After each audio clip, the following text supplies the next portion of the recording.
Hi, Brooke. Aloha, Jeffrey. Welcome back from Egypt. I heard it was a wonderful time. It was amazing. All the hashish a girl could want. Really? No, you didn't. There was no hashish in Egypt, was there? I mean, there certainly is. And I asked for it You and did I was offered it, but I said no because I didn't really want to be high in in jail that, in yeah, Egypt. in jail. High in On a jail in boat. Egypt is not a good combination. Yeah, Not yeah, for me and my anxiety levels. yeah. There's some places in the world where I've gotten weed and felt comfortable with it, and then there's some places where they're just like, don't even think about it type of thing. Yeah, I just didn't want to test the waters. It seems culturally it is fairly accepted by some people in Egypt. A Mm, lot of the hash comes from Morocco, is my understanding. hmm. And of course, Afghani Kush, that's like the origin region. But Right. I still, I just wanted to know that I could get it. And then I Yeah. was like, okay, I can back off Yeah. Yeah. now. Yeah. Yeah. And you're Cool. headed overseas too soon, I'm right? headed to Greece. I'm headed to Greece, and there Ooh. may be some gummies coming on my luggage. Maybe not. Maybe not. Um, so there was a lot of good news while you were gone. Interesting cannabis news. Absolutely. So the NFL just announced that they're going to fund $1 million in research to see whether cannabis helps players with pain. It's about time. Yeah, it is about time. It's kind of outrageous, though, uh, where, first of all, the NFL, it's being funded out of their pain management committee. So imagine running a business where you actually have to have a committee for your employees to deal with pain, right? So they're like basically have this business where people are battering their bodies and destroying their bodies in intense pain for the rest of their lives. And they still have to like think about whether they're going to let people use cannabis. I think that kind of is a pretty slow move. And I don't think they need $1 million to find out whether cannabis helps players with pain, you know? Perhaps it's just to justify the fact that they're now going to start letting players use cannabis in some way, just to make all of the Red State fans feel more comfortable with Sounds right. the Yeah. the new Yeah. rules. You're right. Like let's send it, let's have a committee and let the committee decide. The NBA suspended cannabis screening at the beginning of last season, and they said it was because of the circumstances around the pandemic, which I don't really know. I mean, Yeah, cannabis I over guess, COVID. yeah, I guess that was their reason. I guess they need a reason. Um, but it reminds me of this. I have a friend who used to sell cannabis to a bunch of New England Patriots players way back. He used to live in the trailer park next to the stadium where the Patriots played, and there was this one player who I won't name who was like the most magnificently graceful, fast, quick athlete you could ever imagine. Just this you know god of speed, and he would come on Mondays after the game to pick up his cannabis from my friend, and he could barely make it up the stairs. He walked like a 90-year-old man with arthritis because his body was just so beaten down and so destroyed from playing the day before. So there's a lot of hypocrisy there, and like being, no, we're not sure, we're going to let people soothe themselves with cannabis. I mean, the NFL is sort of a backwards organization anyway, but at least they're Totally. making some progress. I'm more thinking about your friend who sold the cannabis living in a trailer park. He needed to up his prices if he's selling to NFL players. Come on, dude. It was a nice trailer home. It was a double wide. It was Oh, I pretty see. nice. Okay. Yeah, yeah, it was Thank you pretty nice. Yeah. for clarifying. Yeah, yeah. No, he was doing fine. He was doing fine. Um, yeah, so I mean, I guess progress happens in fits and starts, and people have to cover themselves as they move from one stage of completely blocking off reality to getting with the times. But Totally. it's too bad when things happen so slowly and people still get flack for doing something that makes them feel better.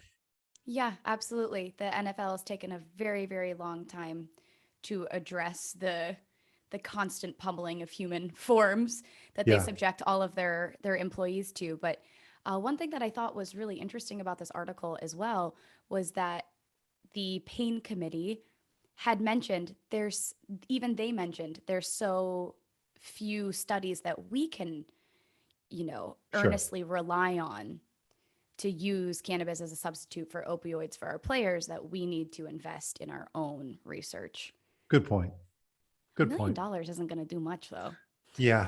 Yeah. I mean, you're right. Yeah. If you want to take that line where in order to let people do something that is legal in the states they live in, we need to have scientific evidence. Yeah.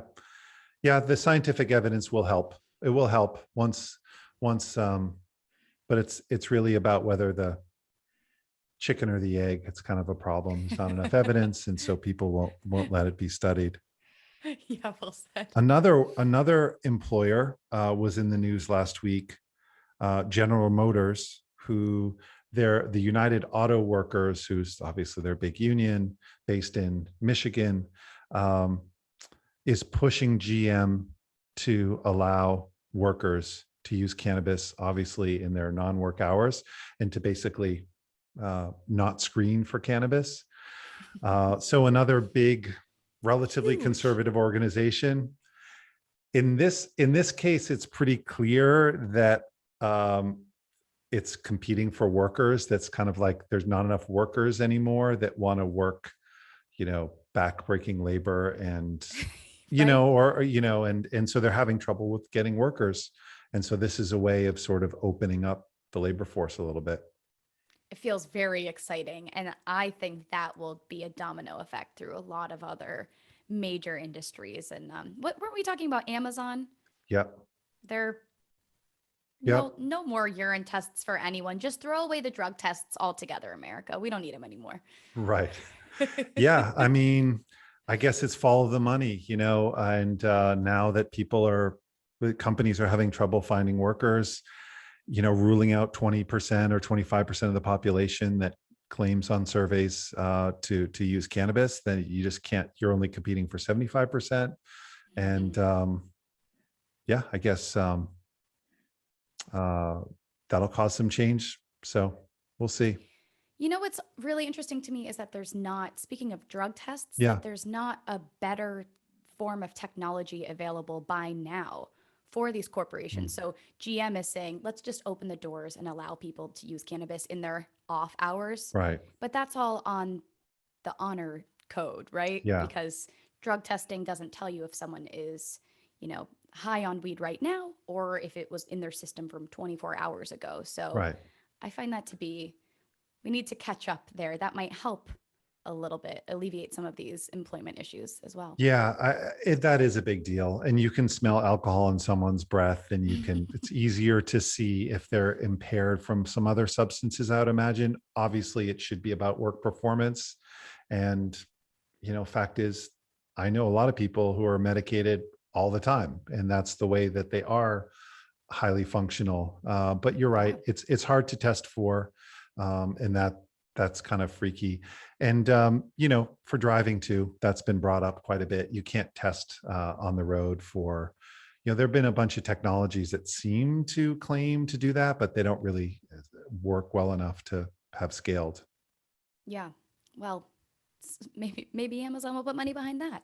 Yeah, yeah. I guess you test it in your bloodstream for the last couple hours or something. I don't know. I think the better thing is just to focus on whether people are doing the job and whether they're doing it safely. That's probably the best approach. Yeah, and ideally not using heavy machinery, but you know Yeah. what? If you can operate a crane stoned, by all Would means. you rather have somebody who's medicates all the time and is medicated using heavy machinery, or someone who's like really hungover from the night before? Who would you rather operate your heavy machinery? That's a great question. Well, I mean, if you're actually asking me, of Yeah. course I want my cannabis user Right. who's not have no headaches, no pain in the body, just Right. moving that shift Super. with confidence and ease. Yeah. Yeah. Exactly. Who knows what happens in a factory line for cars anymore? It's probably people pressing buttons and stuff like that. I Um, shudder to imagine.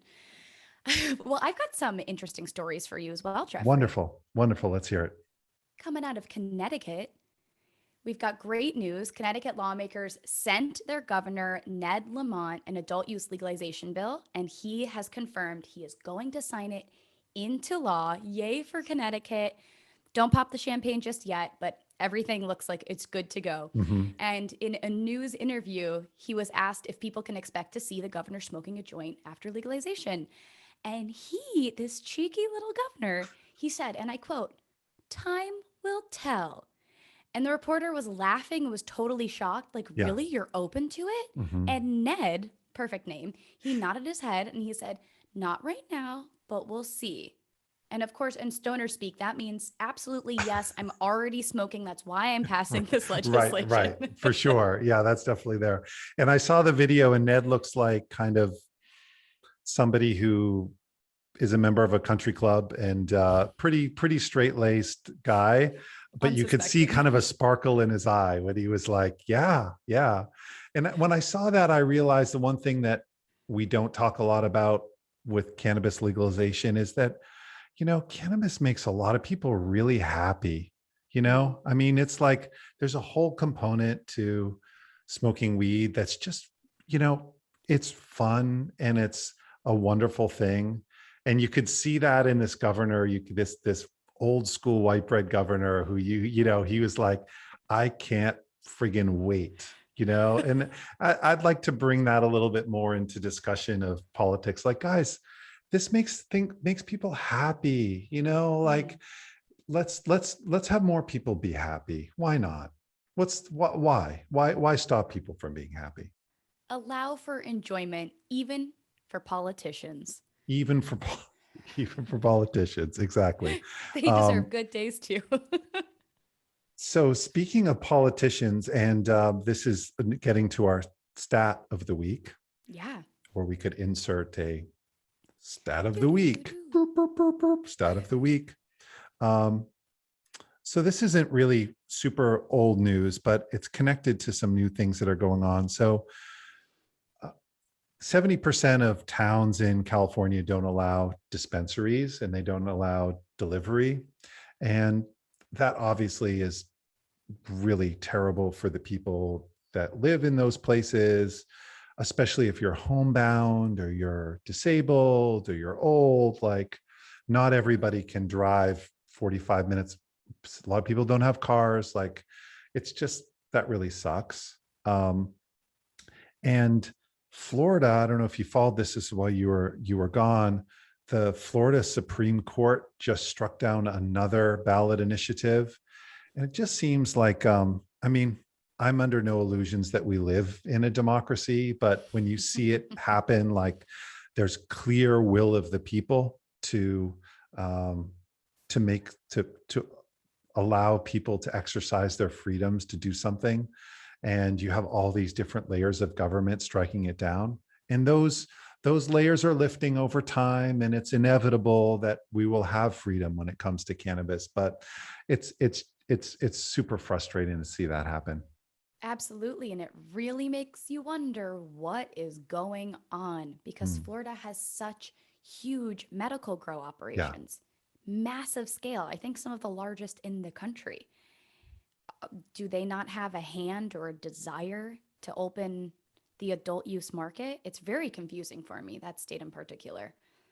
Yeah, But Florida's it's run. confusing in so many Yeah, ways. Florida is super confusing. Yeah, they're super confusing, and Florida, the medical market is run by sort of an oligarchy of a few companies that run everything vertically. So they've got a lock on the state. Mhm. It's also a place where, I think I'm making this up, but I heard that it's a pretty big opioid market too. Like, Oh, yeah. there's a lot of drug money flowing through Florida in a lot of different ways. So you can imagine that at the different layer of politics. Not that I am, slandering the Supreme Court of the state of Florida, but you're right. It seems like weird stuff's going on in Florida for sure. Totally. But back to California, Please, I think that the stat that you brought up is really shocking. isn't It's it? really, you would not expect that. Everyone thinks that California is the cannabis tourism capital of America, if not the world. And I Hmm. also believe we dominate in annual sales, regardless of the fact that so many cities and counties actually do limit accessibility.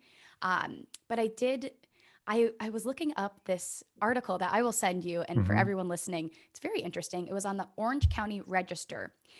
Granted, this was from 2018, but they had created a database ranking how cannabis friendly different counties Hmm. and cities were in California.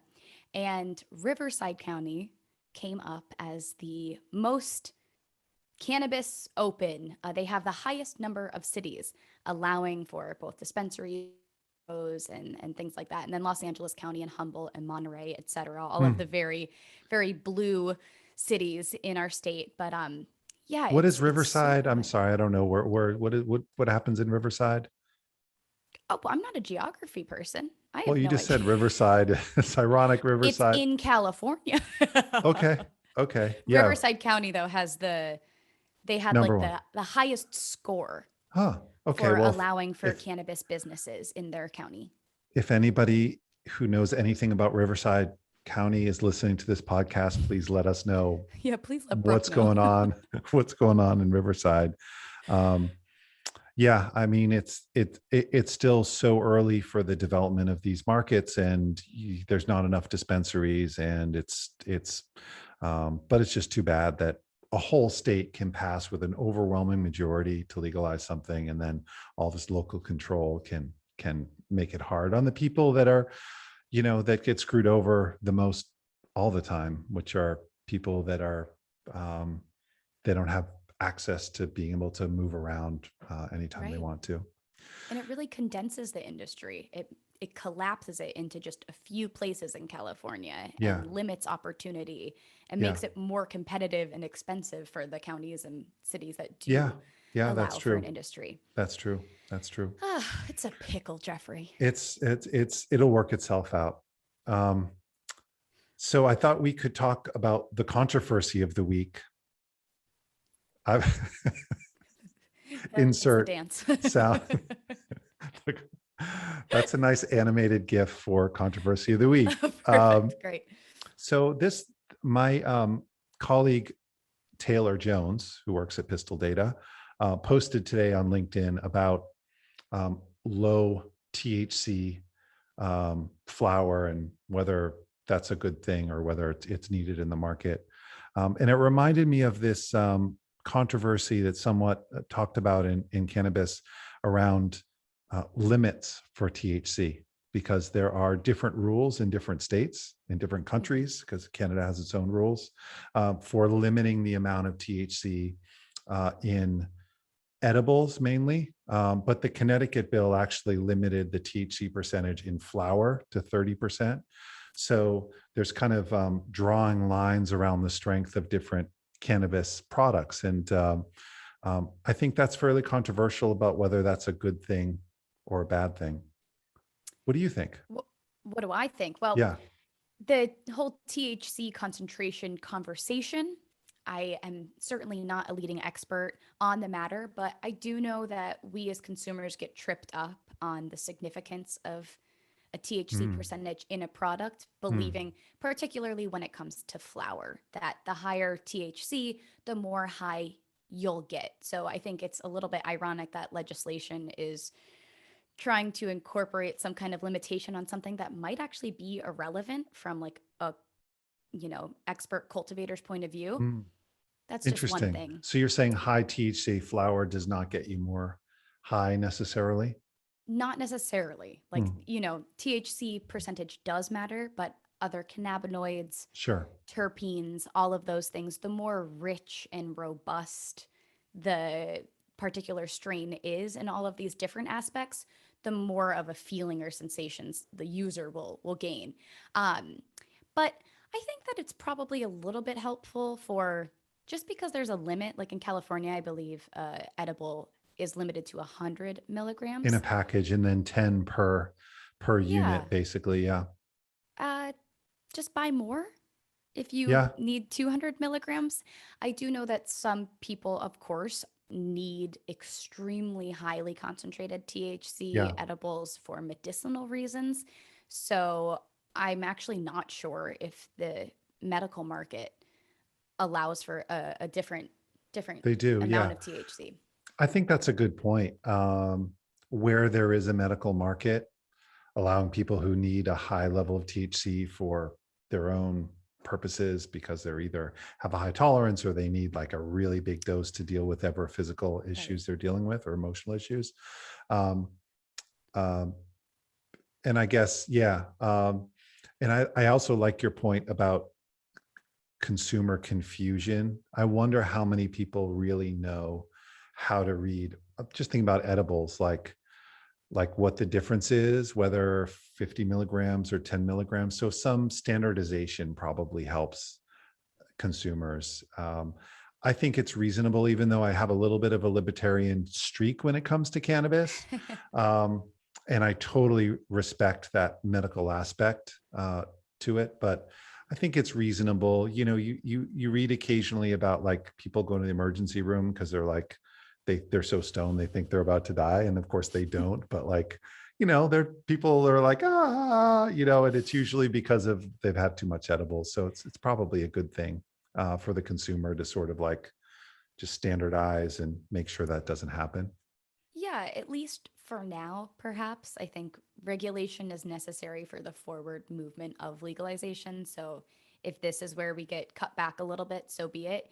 It is Hmm. ironic that Everclear, the 100 proof alcohol, Yeah, does get to exist freely. And right. as a human being, I can elect to drink that beverage or not. But you can't buy 180 proof. You can only buy like Oh, 100. Yeah, I found that okay. out because I was making a tincture a few weeks ago, and you have to like, you have to buy the highest amount alcohol, and you have to kind of find. And I think the highest I could find was a not 100 proof. Yeah, 100 proof, 50% Uh-huh. alcohol. Yeah, so there's some Okay. limit there too.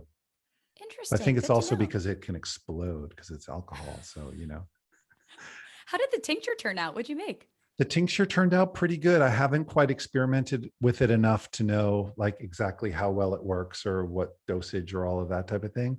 But it was really fun. It really stunk up the house, which was also really fun because you have to bake it and you know do all this grinding and it's like mad scientist stuff and soaking it Oh. and shaking it. It's really fun. It's a good way to kind of get into the product and feel He walks the into it. walk, he talks the talk. I love that. There we go. There we go. Well, it was really nice talking to you, Brooke. Another great episode. And I guess I'll see you next week. Yeah, I'll see you next week. I'm going to outro with the controversy dance. Bye, Jeffrey. Cool.